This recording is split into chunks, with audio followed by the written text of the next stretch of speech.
ورحمة الله وبركاته. الحمد لله الذي جعل الشمس والقمر بحسبان والنجم والشجر يسجدان وفضل زمنا على زمان كما فضل مكانا على مكان وإنسانا على إنسان ونشهد أن لا إله إلا الله وحده لا شريك له ونشهد أن سيدنا وسندنا وحبيبنا وحبيب ربنا وطبيبنا وطبيب قلوبنا ومولانا محمد عبده ورسوله الذي أرسله الله تعالى بالحق بشيرا ونذيرا أما بعد فأعوذ بالله من الشيطان الرجيم بسم الله الرحمن الرحيم يا أيها الذين آمنوا اتقوا الله وقولوا قولا سديدا صدق الله العظيم وصدق رسوله النبي الكريم ونحن على ذلك من الشاهدين والشاكرين والحمد لله رب العالمين كونين كالخطار خداكم خدانا كونين كالخطار خداكم خدانا उम्मत की नगाबान खुदा तुमको बनाया उम्मत की नगाबान खुदा तुमको बनाया या रब मेरा आप समा जाए मदीना या रब मेरा आप समा जाए मदीना मद्दत से मेरा दिल में तमन्ना मदीना मद्दत से मेरा दिल में तमन्ना मदीना अल्हम्दुलिल्लाह अल्लाह ताला का बहुत शुक्रिया जी मोहम्मद रब्बुल आलमीन আমাদের অত্যন্ত দয়া মহব্বত করে ভালোবেসে জান্নাতি পরিবেশে বসা এবং আশা এবং কিছু আলোচনার কথা বলা এবং শোনার তৌফিক দান করেছেন এই জন্য সকলে বলে আলহামদুলিল্লাহ। যে আয়াতে কারিমা তেলাওয়াত করেছি সেই আয়াতের আনুষঙ্গিক কিছু আলোচনা সংক্ষেপে ইনশাআল্লাহ আল্লাহ তাআলা দরবার তৌফিক কামনা করে শুরু করি। আল্লাহ রাব্বুল আলামিন ইয়া আইয়ুহাল্লাযীনা আমানু ইত্তাকুল্লাহ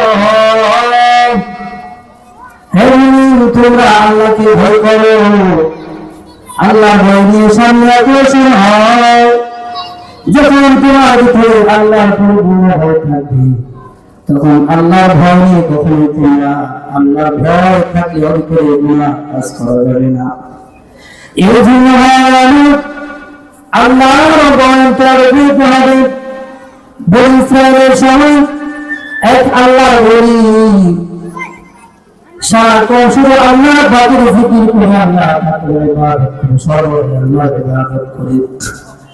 এখন সে ইবাদত করতে করতে এখন সে বাড়িতে আর থাকতে পারে না বলে আল্লাহর মুহাব্বতের কারণে এখন সে বাড়িঘর ছেড়ে দিয়ে এক গহীন জঙ্গলের মধ্যে অবস্থান করতেছে। হঠাৎ একদিন পয়গম্বর মুসা আলাইহিস সালাতু ওয়াস সালামের সঙ্গে সাক্ষাৎ হয়ে গেল। জিজ্ঞাসা করে পয়গম্বর মুসা, ও আল্লাহর বান্দা, তুমি এখানে কতদিন যাবত এখানে ইবাদত করো? বলে, ও আল্লাহর বান্দা, আমি এখানে একদিন না দুদিন না দীর্ঘ 400 বছর পর্যন্ত আমি আল্লাহর ইবাদত করতেছি। বলে, আল্লাহর ইবাদত করতেছি। আচ্ছা বলুন তো, আল্লাহর ইবাদত করার কারণে কতদিন আপনি ইবাদত করতেছেন? ওই ইবাদতের করার মনের মধ্যে কোনো আশা আছে কিনা? এমন আল্লাহর বান্দা বলে, ও আল্লাহর বান্দা, আমি এখানে দীর্ঘদিন ধরে ইবাদত করতেছি, জান্নাত থেকে খাবার খাই, ওই খাবার খেয়ে আমি আল্লাহ পাকের ইবাদত করি, আল্লাহ তাআলার ইবাদত করতেছি। ওই দীর্ঘদিন ইবাদত করার পরে আমার মনে দুইটা আশা রয়েছে। বলে, দুইটা আশা কি? আশা আমার কাছে বলো, তোমার আশাগুলো আমি দেখি পূরণ করতে পারি কিনা। এবার যখন এই কথা বলল, বলে, আমার প্রথম আশা হলো, আমি শুনেছি আমার জামায় একদিন পয়গম্বর আসবে, তার নাম হলো পয়গম্বর মুসা আলাইহিস সালাতু ওয়াস সালাম। আমি সবসময় আল্লাহর দরবারে কাঁদি, আল্লাহ মেহেরবানি করে ওই সবাই আমাকে একবার পয়গম্বর মুসা আলাইহিস সালাতু ওয়াস সালামের মুলাকাত করায় দিলেন। পয়গম্বর মুসাকে একবার দেখা হচ্ছে, অতএব স্বামী মুসা আলাইহিস সালাতু ওয়াস সালাম আল্লাহর বান্দাকে বলে, বান্দা, তুমি যে আশা করেছিলে, তোমার সেই স্বপ্ন, তোমার আশা আমার আল্লাহ পূরণ করে দিয়েছেন। তোমার সামনে দুই ব্যক্তি দাঁড়িয়ে আছেন, উনি হলো পয়গম্বর মুসা আলাইহিস সালাতু ওয়াস সালাম। মন বলে দেখো না, তোমার ইচ্ছা পূরণ করে এবার বলে তোমার দ্বিতীয় নম্বর কি ইচ্ছা? এবার পয়গম্বর মুসা, আমার দ্বিতীয় নম্বর স্বপ্ন, দ্বিতীয় নম্বর আশা হলো, আমি দীর্ঘদিন পর্যন্ত ইবাদত করতেছি, আল্লাহ পাকের ইবাদত করি। দ্বিতীয় নম্বর যে শর্তটা, দ্বিতীয় নম্বর আমার আশাটা, আমি দ্বিতীয় নম্বর আশা হলো আমি ঠান্ডা এক গ্লাস পানি পান করতে চাই। এবার পয়গম্বর মুসা আলাইহিস সালাতু ওয়াস সালাম বলেন, তুমি সামান্য সময় অপেক্ষা করো, তোমার জন্য আমি পানির ব্যবস্থা করে দিচ্ছি। এবার পয়গম্বর মুসা আলাইহিস সালাতু ওয়াস সালাম পানি আনতে চলে গেলেন। অনেক দূরে চলে গেলেন। এবার পয়গম্বর মুসা আলাইহিস সালাতু ওয়াস সালাম পানি নিয়ে এসে দেখে আল্লাহর বান্দা দুনিয়ায় জিন্দা নাই, মৃত্যু হয়েছে। এবার মুসা আলাইহিস সালাতু ওয়াস সালাম আল্লাহকে বলে, ও মালিক, আল্লাহ ওই বান্দার আশা করেছিল ঠান্ডা এক গ্লাস পানি খাবে, আপনি ঠান্ডা পানি না খাওয়া কেন মারলেন? কেন তাকে মৃত্যু দিলেন? আপনি তো পারতেন ওই পানি পান করার পর তাকে মৃত্যু দিতেন। আল্লাহ তাআলা পয়গম্বর মুসাকে জানালেন, মুসা, আমি আল্লাহ যা জানি তুমি তা জানো না। আমি আল্লাহ ওই বান্দাকে একদিন আর দুদিন না দীর্ঘ 400 বছর পর্যন্ত জান্নাতি খানা দিয়ে পানি পেয়েছি, কিন্তু ওই বান্দা আমার কাছে ঠান্ডা পানি চাইলে তুমি নিসাইকের কাছে কেন চাইলে? এটাই বড় সমস্যা। যদি সে তোমার কাছে না আছে, আমি আল্লাহর রাস্তায় সামনে ব্যবস্থা করে দিতাম, কিন্তু আল্লাহ বান্দার তোমার কাছে চেয়েছে, এই জন্য আমি আল্লাহ কষ্ট করতে পারি না। কারণ আমাদের যা প্রয়োজন, আমার খাবার প্রয়োজন, আমার টাকার প্রয়োজন, আমার ইবাদতের প্রয়োজন, আমি যত সমস্যার মধ্যে বলব সব সময় থাকবো يا إلهي بلغت بالله منها في داري فقد رشد الغنى